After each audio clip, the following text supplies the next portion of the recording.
So, most of you will probably know that I was the most senior openly gay police officer in the UK.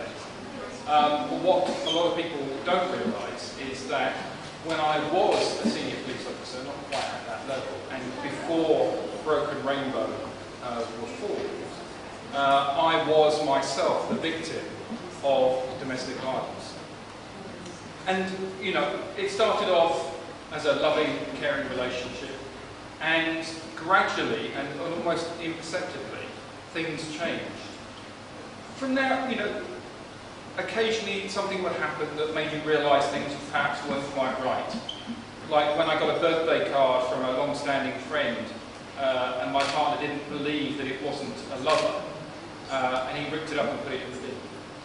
Or when he, as he often did, searched my mobile phone, looked through the contacts list and saw Bruno in the list of contacts. And again, immediately assumed that this must be a secret lover. And would not believe me for days and days. And it was only when I stole my boss's secretary's phone book to show him that Bruno was actually my boss's driver that he actually desisted, but only for a short while, because he then found something else to attack me. And, you know, if Broken Rainbow had been around at that time, maybe I could have contacted them and talked to them about it. I was very lucky. I went on a residential training course for 6 months, and because I was away from home and away from the control that my then partner had over me, I was able to start talking to a female colleague. And she said, "Don't you realise that you're in an abusive relationship?" It wasn't, unfortunately, before. I can remember on one occasion being curled up in a ball in the gutter, not very far from Scotland Yard actually, as he was kicking and punching me, and thinking, how embarrassing if somebody called the police. Here am I, a senior police officer, curled up, being assaulted by my partner.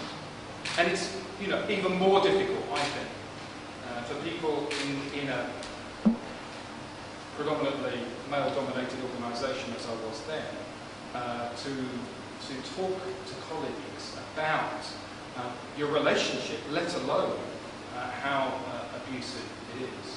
But I got away from him because I was on this course, and I found the courage to be able to tell him that it was over and I wanted him to leave. He threatened to kill me, but he eventually went. And this is the problem. People are afraid to come forward and talk.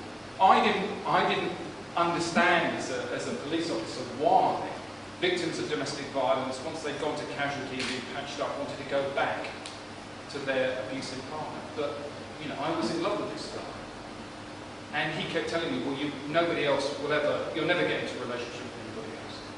Nobody else will put up with you. And I believed him. That was the sort of control he had.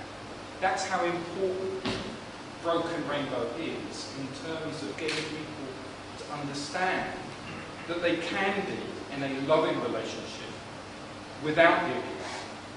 And thankfully, you know, I'm now happily married, and I am in a relationship, and a wonderful relationship with a wonderful man. And I could have been there even sooner if Broken Rainbow had been around at that time.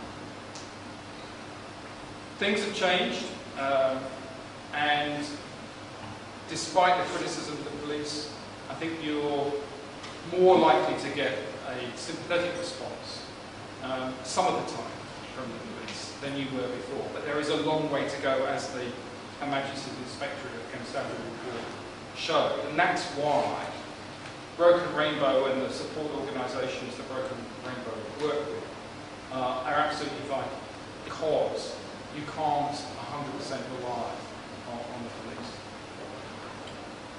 Later on this summer, there is going to be a 10th anniversary dinner for Broken Rainbow to raise even more funds. And it would be really great to see as many of you there as possible. These people do really good work, and they are really worth supporting. And thank you so much for being here.